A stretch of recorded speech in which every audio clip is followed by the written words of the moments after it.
Welcome in. I'm Prim Saripapat with your ESPN headline. In the NBA's annual survey, the one-player general managers voted to have a breakout season in 2014.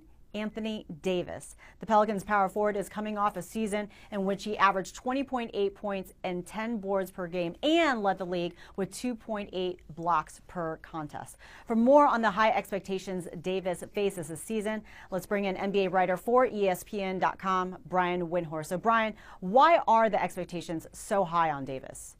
I think Davis has got the kind of talent where you could see him someday win an MVP award and a Defensive Player of the Year award in the same year.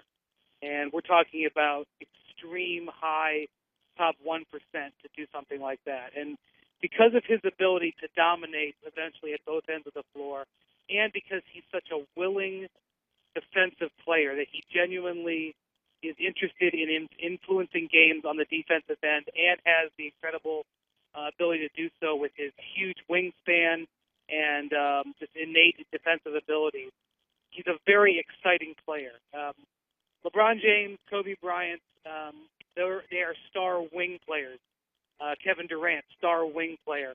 It's much more rare to find a dominating star big man, and really Anthony Davis is the next dominating star big man in the NBA.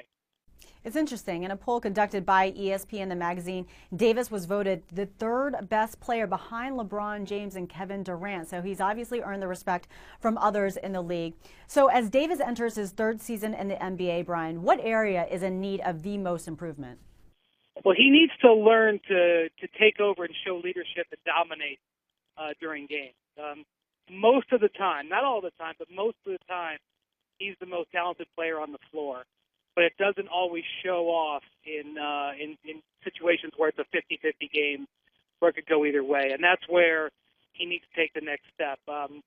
He talks in this story about sometimes still feeling like a kid, and you sometimes see that. He sometimes defers to other players like he's still a freshman or a sophomore in college.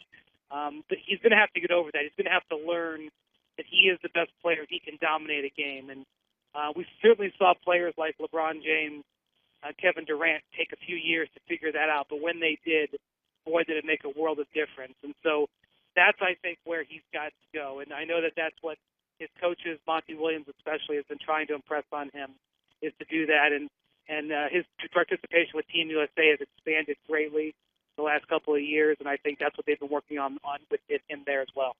So clearly expectations for Davis are very high. Many expect, or at least are hoping, he will be able to turn around a team that's won only 61 games over the last 2 seasons. Brian Windhorst, thank you for your time today. Thanks, Prim. For more on this story, keep it logged on to ESPN.com.